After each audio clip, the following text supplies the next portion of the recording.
사랑의 하나님, 어제 11월 마지막 주일을 보내며 온 가정 예배로 드리게 하시고, 특별히 우리 교회 50주년을 맞아 시각장애인 개안수술비 전달식으로 우리에게 있는 사랑의 수고를 나타낼 수 있도록 인도해 주심을 감사드립니다.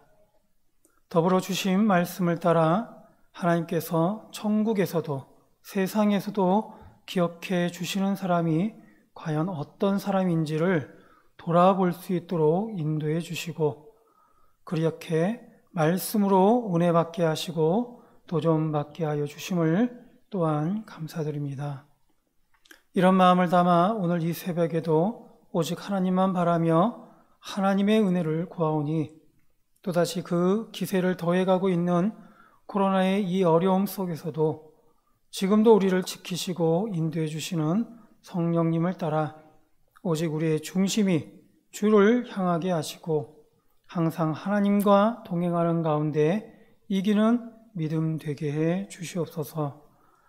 더욱이 믿음 없는 이 세대를 향하여서 또한 지금도 우리를 현혹하는 악한 영들의 도전 속에서도 주님의 핏값으로 세워주신 많은 교회와 주의 성도들을 일깨워 주시는 주의 뜻과 말씀을 깨닫게 하심으로 주님의 명령대로 이 세상에 대하여 소금이 되게 하시고 빛이 되게 하여 주시옵소서.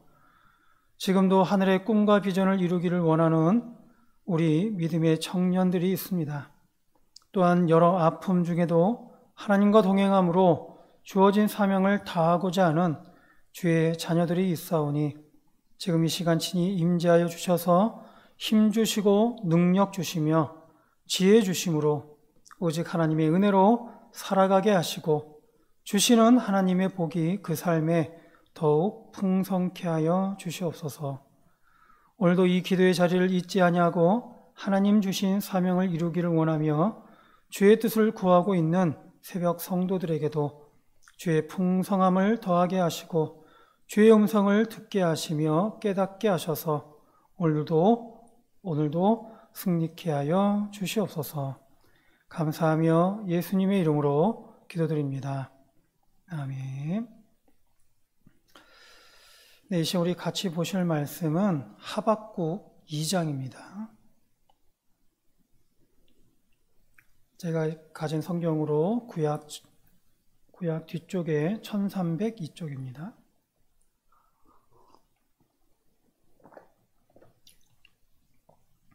하박국 2장 9절에서 20절까지 말씀을 함께 보겠습니다. 하박국 2장 9절에서 20절까지 말씀입니다. 제가 한 절, 여러분들 한 절 교독합니다. 재앙을 피하기 위하여 높은 데 깃들이려 하며 자기 집을 위하여 부당한 이익을 취하는 자에게 화 있을진저.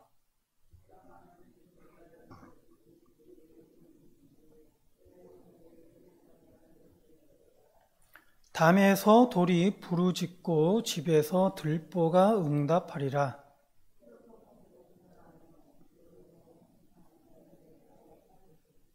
민족들이 불탈 것으로 수고하는 것과 나라들이 헛된 일로 피곤하게 되는 것이 만군의 여호와께로 말미암음이 아니냐.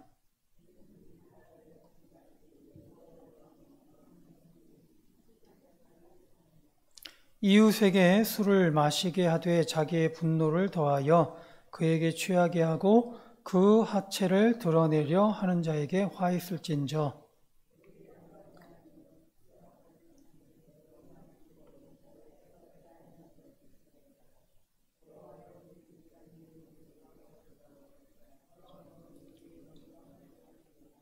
이는 내가 레바논에 강포를 행한 것과 짐승을 죽인 것, 곧 사람의 피를 흘리며 땅과 성읍과 그 안의 모든 주민에게 강포를 행한 것이 내게로 돌아오리라.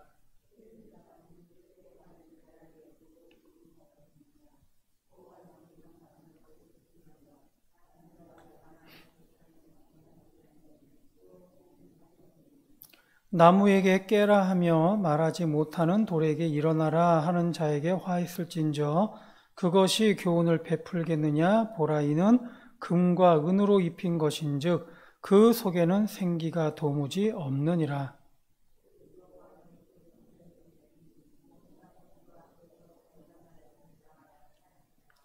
아멘. 예.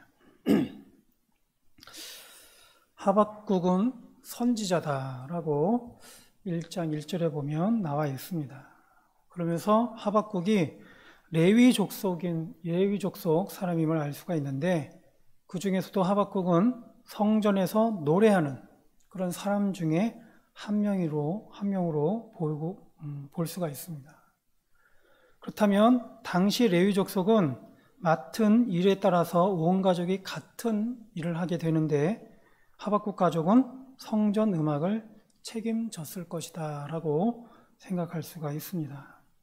그래서 내일 보게 되겠지만 하박국 3장의 말씀을 보면 회중들과 함께 노래로 불리기 위한 하박국의 기도임을 알 수가 있습니다. 그 증거로 하박국 3장 마지막 절에 보면 이 노래는 지휘하는 사람을 위하여 내 수금에 맞춘 것이다 라고 증거하고 있습니다. 이것으로 봐서 오늘 하박국은 단순히 이스라엘 백성들 중에 그런 한 사람이 아니라 선지자로서 매우 하나님에 대해서 그리고 하나님의 일에 대해서 큰 관심이 있었던 그런 인물임을 알 수가 있습니다. 그것도 매우 열심히 일하는 하박국이다. 하박국 선지자다라는 것을 볼 수가 있는 것이죠. 그런데 하박국이 살았던 그런 시대를 보면 매우 안 좋았습니다. 당시 나라의 왕은 요시야라는 이름을 가진 너무나 어린 나이에 그런 어린아이와 같은 그런 왕이 되어서 다스리던 그런 매우 어려운 때였습니다. 더욱이 이스라엘은 갈대아인이라고 불리는 당시 큰 나라였고 강성한 그런 민족이었던 그런 어떻게 보면 좀 심하게 말하면 망나니와 같았던 그런 바벨론과 전쟁을 하고 있었습니다. 그러니까 얼마나 크게 어려웠겠습니까? 그런데 하박국으로서는 이해가 안 되는 상황이 그래서 계속 펼쳐지는 것이죠. 왜냐하면 하나님의 성전이 파괴가 되는 등 하나님의 민족 이스라엘과 이스라엘 주변에서 일어나는 일들에 대해서 하박국은 이해할 수 없었던 것입니다. 왜 이처럼 하나님의 민족이 어려움을 당하는가? 그와 동시에 왜 저렇게 악하고 망나니 같은 저런 우매한 자들에게서 우리가 왜 이렇게 피해를 당해야 되는가라는 것이죠. 왜 그들은 저렇게 강성해져 가는가라는 그런 의문이 드는 겁니다. 그러면서 또한 주어진 여러 상황들이 매우 걱정스러웠기 때문에 그래서 하박국은 하나님 앞에 기도하고 있는 중이었어요. 그러면서 이 기도에 대해서 나름대로 하박국은 기대를 했습니다. 지금 일어나고 있는 그런 여러 사건들을 통해서 분명히 일하시는 하나님이라면 이런 중에도 하나님의 역사가 나타날 것이다 라고 기대하고 있었던 것이죠. 그래서 이에 대해서 하박국은 질문하고 있습니다. 왜 이런 중에도 하나님은 가만히 계시는가 라고 생각하면서 하나님께 질문하는 것이죠. 하나님께서는 과연 지금 정말 일하시고 계시는 것인가? 지금 이런 상황에 대해서도 정말 알고 계시는가? 더불어 그렇다면 하나님께서 지금 일하고 계신다면 그렇다면 왜 이런 말도 안 되는 일들이 지금 우리에게 일어나고 있는 것인가 하는 그런 문제에 대해서 하박국은 기도하고 있습니다.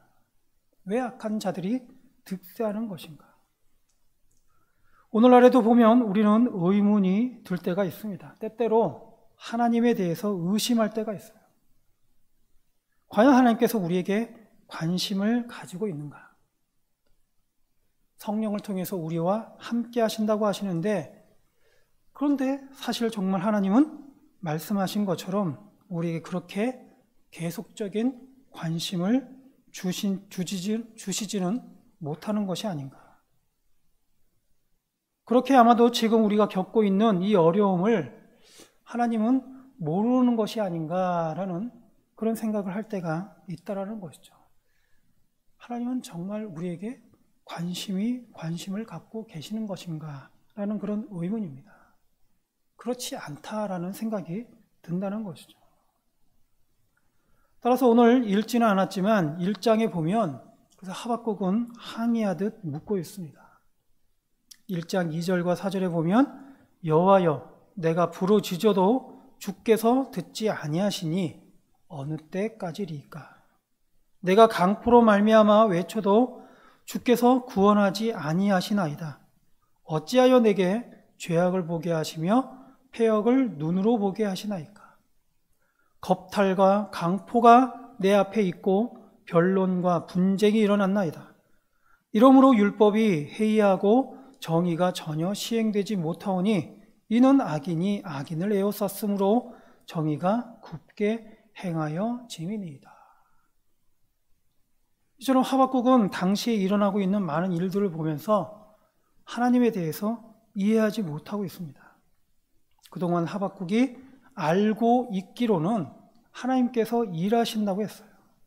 그리고 분명히 레위인으로서 그리고 선지자로서 그동안 또한 여러 증거들도 있었습니다. 그런데 지금 이런 하나님의 긴 침묵은 무엇인가 하는 것이죠. 레위인으로서 선지자로서 활동하면서 많은 증거들이 있었지만 그럼에도 불구하고 오히려 이렇게 결정적일 때 이런 큰 일이 있었을 때에는 왜 하나님께서는 아무런 응답이 없느냐 그리고 아무런 하나님의 역사가 없느냐 하는 것이죠. 그래서 이런 면에서 하박국은 좌절하고 있습니다.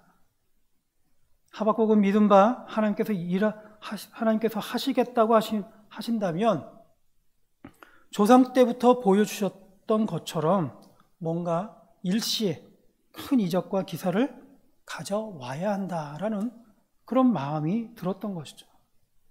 그런데 그렇지 못한 지금의 이 상황에 대해서 하박국은 실망하고 있는 겁니다.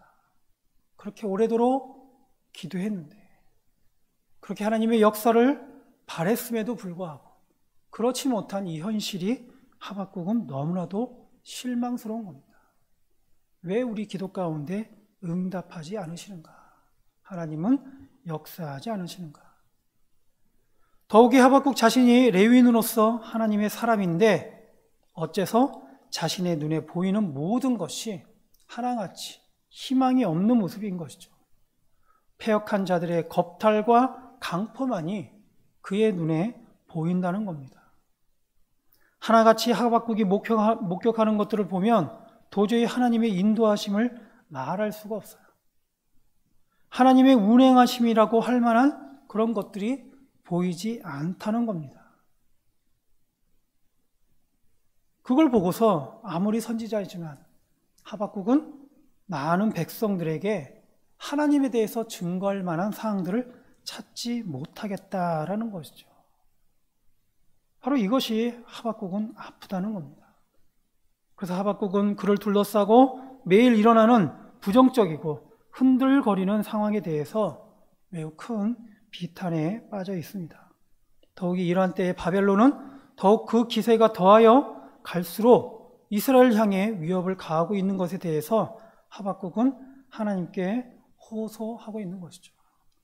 그래서 1장 13절에도 보면 주께서는 눈이 정결하심으로 악을 참아보지 못하시며 패역을 참아보지 못하시거늘 어찌하여 거짓된 자들을 방관하시며 악인이 자기보다 의로운 사람을 삼키는데도 잠잠하시나이까 라면서 항의하듯 또한 질문하고 있습니다. 하박국은 불만이고 불평하고 있어요. 하나님께서 악한 자들의 손으로 오히려 하나님의 백성들을 심판하는 것처럼 보인다는 것이죠. 악한 바벨론을 하나님께서는 오히려 사역의 도구로 사용하고 있는 것이 아니냐.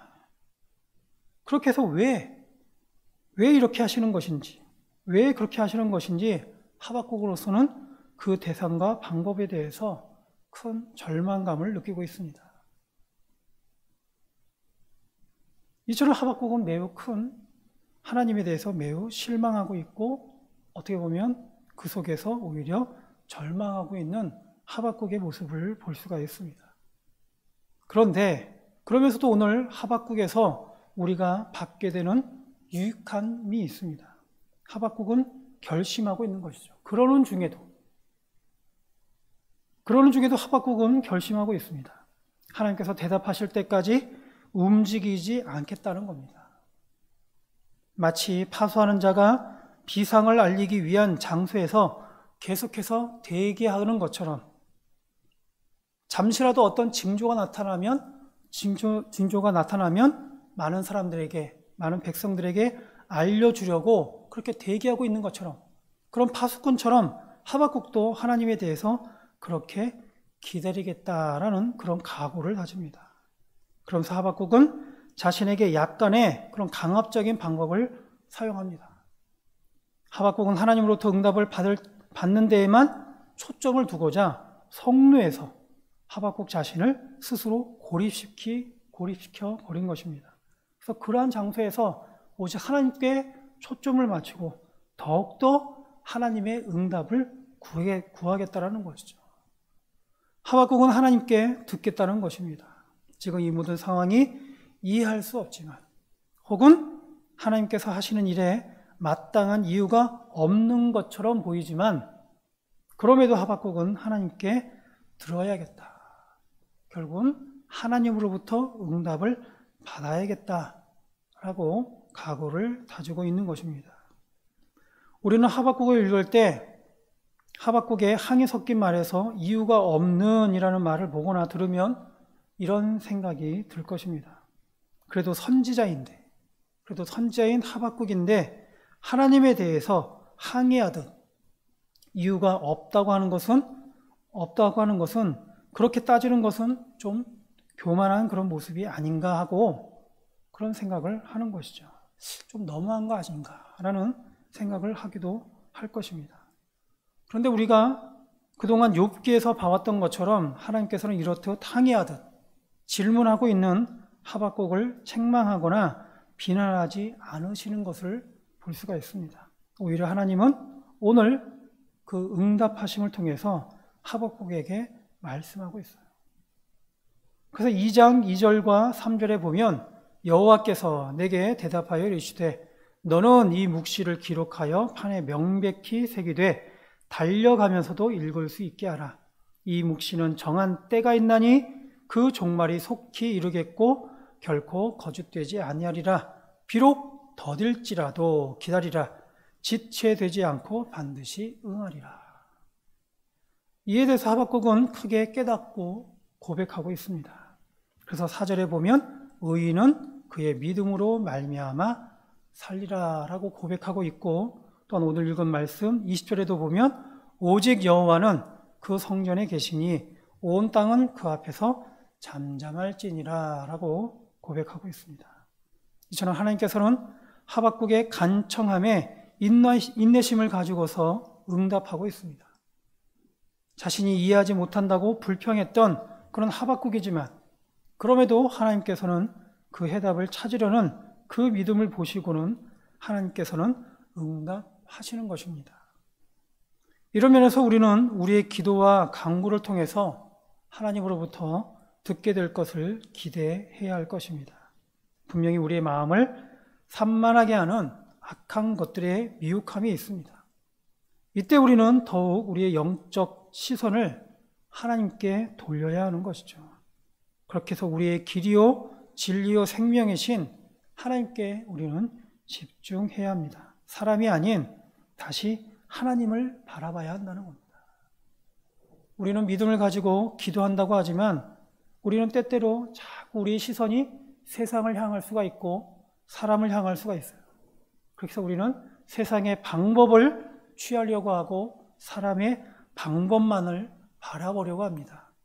그렇게 하나님께서 역사하시는 것이 아닌가라고 오히려 세상을 보고 사람을 본다는 것이죠. 근데 오늘 말씀을 통해 우리는 알 수 있는 것은 하박국은 그럼에도 불구하고 하나님을 바라봤다는 겁니다. 이에 대해서 우리도 하나님을 바라봐야 한다는 것이죠. 이에 대해서 성경을 통해 하나님께서는 약속하고 있습니다.